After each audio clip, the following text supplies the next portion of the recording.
as Earth's original sun. So basically, we discussed the view that mythology tells us there once was a large stationary-like object situated at Earth's celestial north pole, and that this object was a sub-brown dwarf star that later became the planet Saturn after a series of catastrophic celestial events. And we went on to discuss the concept that Earth had originally been a satellite of this sub-brown dwarf star, and that the capture of this star and its satellites by our current host star, what we call the Sun today, initiated the series of catastrophic cosmological events, and the most profound of which has entered into the human psyche as an event called Doomsday.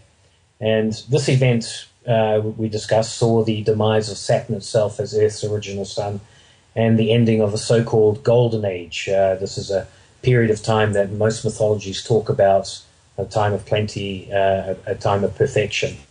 And it was a time which we discussed in which Saturn, the actual planet, ruled from its northern celestial realm.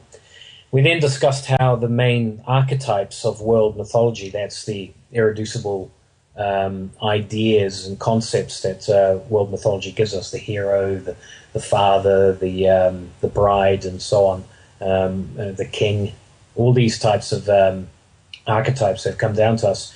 These are directly derived from these celestial events, and that subsequently mythology is actually a record of the human witnessed events, of these human witnessed events, and not the fictional imaginations of primitive societies. And from there, we can see that these very same archetypes form the base psychological condition for virtually all humanity, though we have now lost the origins of these archetypes in our modern and, I believe, erroneous interpretation of ancient mythology. And within all this, I propose that people simply dismiss the notion that the present is the key to the past and reconsider history in the light of the idea that the skies above us have not always been as they are, and that, in fact, they were radically and frighteningly different within the memory of humankind.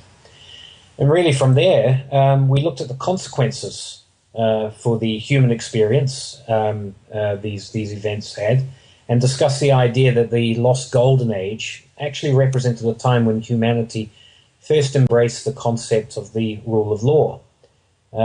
This being a direct consequence of the planet Saturn's nova-like metamorphosis, having provided humans with the ability to calculate time. And from this, all other weights and measures which then form the basis of law in the dealings of human beings were derived. And this, as we discussed, is why Saturn, or Kronos by its Greek name, is called the god of time. And we deduce from this that there had been a steady degrading of the human condition since then, based on the desire of various individuals and organizations to return to this perceived time of plenty called the lost golden age.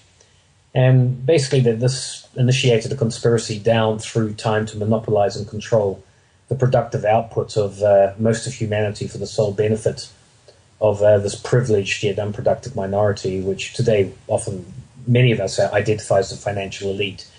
And due largely because the solar system had stabilized in its current form, the origins, the actual natural origins of mythologies had largely been lost, allowing this to happen.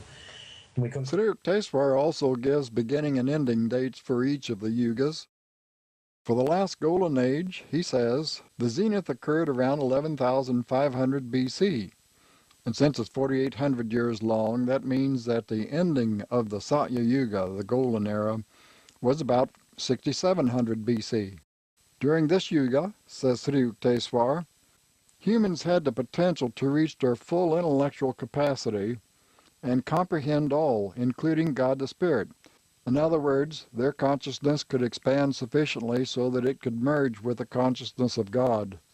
Paramahansa Yoganandaji says that in this Yuga, many people attain full realization. He also mentions that during this era, people had the potential to live to 400 years of age. After the Satya Yuga comes the Treta Yuga, beginning of course at 6700 BC and extending until about 3100 BC. During this Yuga, humans have the capability of comprehending divine magnetism, the source of all electrical forces on which the creation depends for existence. After the Treta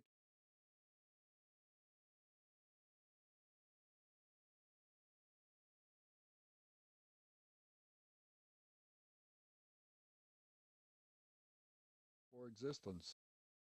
After the Treta Yuga comes the Dwapara Yuga, with dates of about 3100 BC until 700 BC.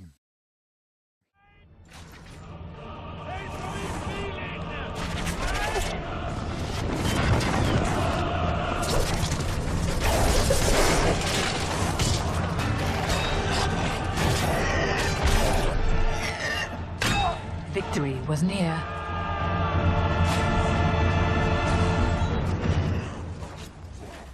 But the power of the ring could not be undone.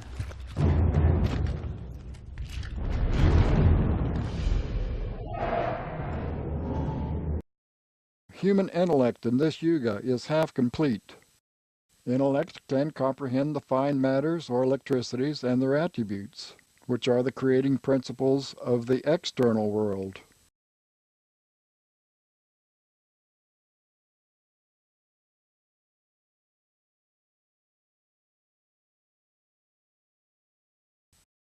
And then finally, in the Dark Ages, the Kali Yuga, dates 700 BC until about 500 AD, the mental virtue is only 1/4 complete, unable to comprehend anything beyond gross material. He says that this yuga is characterized by widespread suffering, ignorance, and there's no peace in any kingdom. In contrast to the Satya Yuga, people in the Kali Yuga had the potential to reach only 100 years of age. Alternative research movement who will think I'm talking of people like Adam Weishaupt, the founder of the Illuminati and so on. These guys certainly do play an important role, but I think there's a greater need to understand what I term a culture of belief rather than a how would we put it, a conspiracy of belief, rather than a single-minded conspiracy coming down through the age. What Saturn Death Cult postulates is that there has been a culture of belief that allows conspiracy to thrive in various forms, and that these illuminated ones are the change agents most behind many of the developments that we see in the processes and the ideas that affect humanity, as opposed to being personalities and events.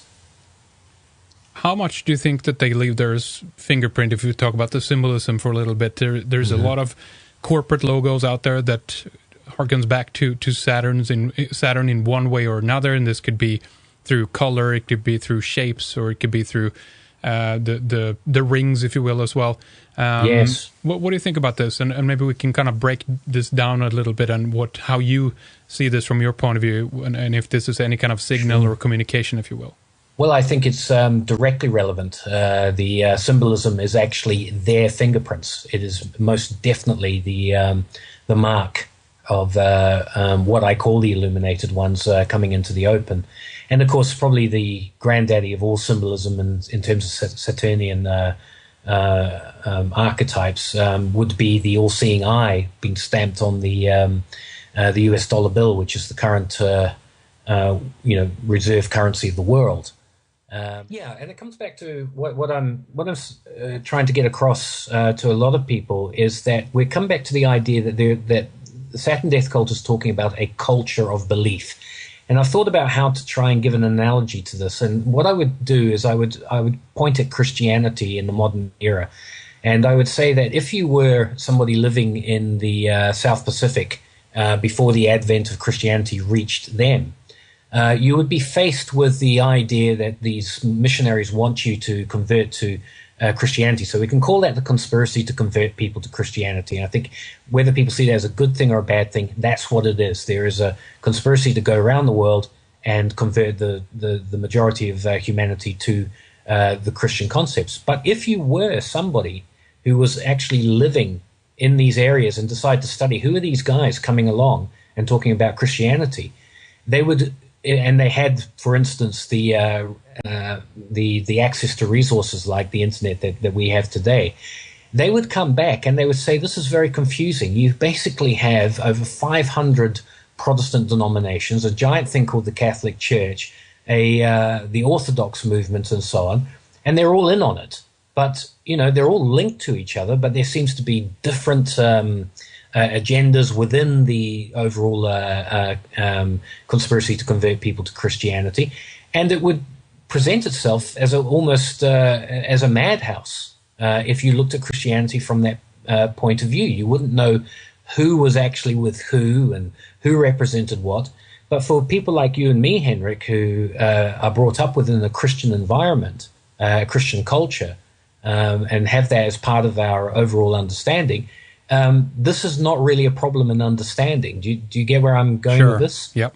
It's we know the differences between a Lutheran and a Catholic church. We know the basic ideas behind Protestantism and how they affected the Renaissance and the Enlightenment and so on like that. But to an outsider, somebody who just starts moving in on this, it really is an absolute maze of who's who and who's doing what, and really what are the doctrinal conflicts and the theological conflicts, yet they all seem to have this one particular aim, and that is to convert the whole world. Now, that's my analogy of what the Saturn death cult is. And what the Saturn death cult is a culture that promotes this idea towards what effectively is world government, or the collectivist ideal, whereby a small minority get to basically govern the vast majority of humans, and basically monopolize the productive capacity of those humans for their own benefit. Now, what I brought up there is the idea of what is called collectivism, as being analogous to the idea, or this collectivism being essentially world government. The idea of it's analogous to the idea of Christianity and its desire to convert the whole world to their particular doctrinal beliefs.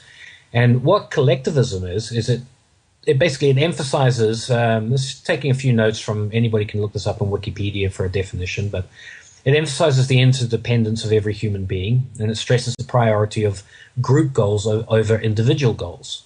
Sphere, and then you have Saturn, Jupiter, Mars, the Sun, Venus, Mercury, the Moon, and then the eighth sphere is the Moon, the Earth. And these are the rings, and Saturn is the Lord of the rings.